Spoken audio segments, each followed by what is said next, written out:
Have you ever spent an entire day on your phone and then wondered where the day went? Not because you were productive, not because you were working, but because you were scrolling. You were looking at videos, checking notifications, shopping online, and watching just one more episode. And then all of a sudden, it's nighttime. You feel exhausted. Your head hurts. Your body feels so tired and you don't even understand why because you haven't done anything all day. Your laundry still isn't folded, and somehow you've been busy all day without accomplishing anything.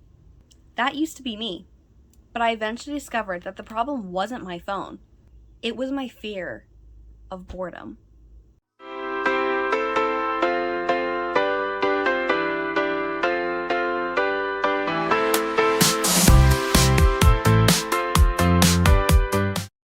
You see, the thing was, I didn't actually want my phone. I really wanted fresh air. I wanted to run around outside. I wanted it to rain and for me to run outside and jump in puddles. I wanted to ride my bike. I wanted to have picnics. I wanted to run through a field. I wanted to lay in grass and watch the clouds pass me by. I wanted to look up in the sky and I wanted to imagine things that were in the sky. But instead, I'd stay inside. It was easier. It was more comfortable.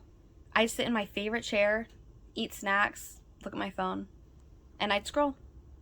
And I'd scroll more, watch a show, watch TV, shop, wait for notifications to come in that never came.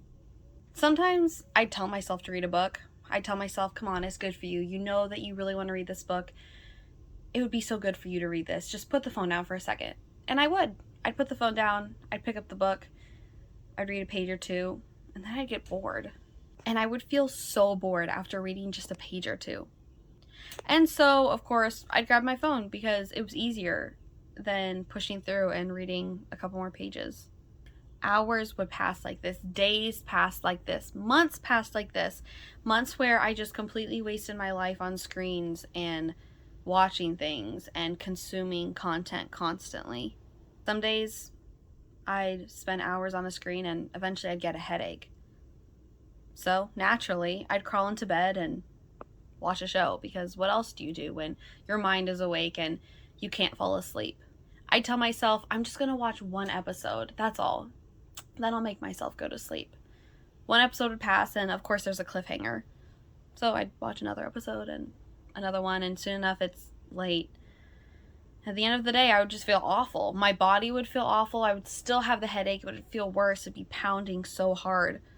My body would feel drained, but I couldn't fall asleep no matter how hard I tried because I hadn't actually done any physical effort that whole day. My body felt disgusting because I hadn't eaten healthy food. I felt drained, unmotivated. I felt disgusted with my life. I felt like I had no purpose at all. And I felt disconnected from real life. I felt disconnected from the outside world. I felt disconnected from nature. I felt disconnected from God. Yet somehow, I would wake up the next day and I would do it all over again. What frustrated me the most was that I knew what was happening. I wasn't unaware. I tried putting my phone down in another room. I set limits. I turned off notifications. But I still felt this strange pull towards it. Even if I didn't have notifications, even if no one was contacting me, I still wanted to grab it and I wanted to scroll just because I felt this urge. Have you ever noticed that when someone else checks their phone, it makes you want to check your phone too? You weren't even thinking about it 10 seconds ago, but now that someone suddenly else is interested in theirs, you want to grab yours too. That's how powerful the habit of scrolling and being on your phone and just consuming content can become in your life. In fact, while planning this video, I literally caught myself reaching for my phone without even realizing it, without having got a notification. That's how automatic it can become for many of us.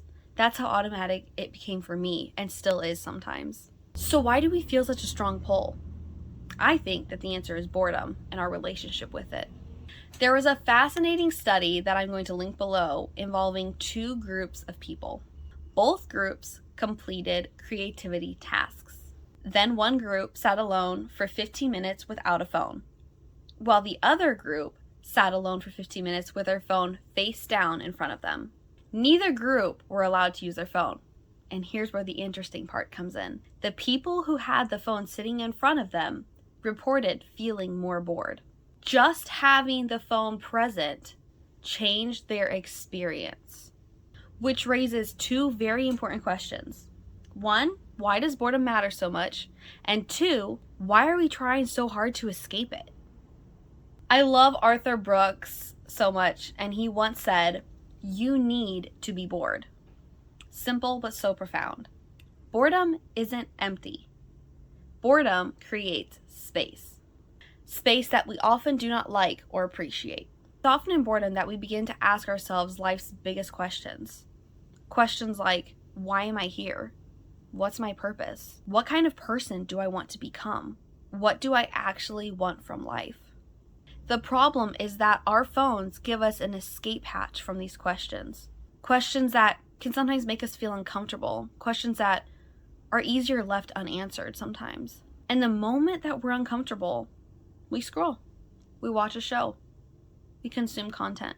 The moment we're alone with our thoughts, we scroll. The moment we're bored, we scroll. And in doing so, we never give ourselves the opportunity to wrestle with the things that matter deep within us.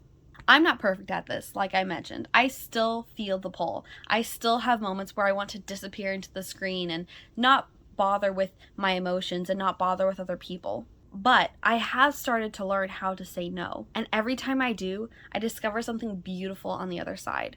I discover more peace, more clarity, more creativity, so much more time outside, more meaningful conversations, and more room for God to speak into my life. The less noise that I allow into my mind, the more I can actually hear and see what matters. So here's my challenge for you. Today, spend a little less time on a screen and a little more time outdoors. It's raining outside, you can't go outside, then do something inside that matters.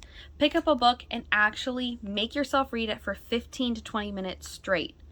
Don't let yourself pick up a phone or any other screen. Put your phone in a box and leave it there. Go outside, read a chapter of a book, take a walk, sit on your porch, and let yourself be bored. Not because boredom is fun, but because boredom might be the doorway to a life that you've dreamed of and that you could never imagine, honestly. And who knows? You might discover everything you've been searching for when you finally let yourself be bored. You might be able to answer those questions that have been lingering and haunting you because you're actually allowing yourself time to answer them. I want you to think, what's one thing that you might be missing by being on a screen? And let me know in the comments. Here's to a boredom-full life. Thanks for watching.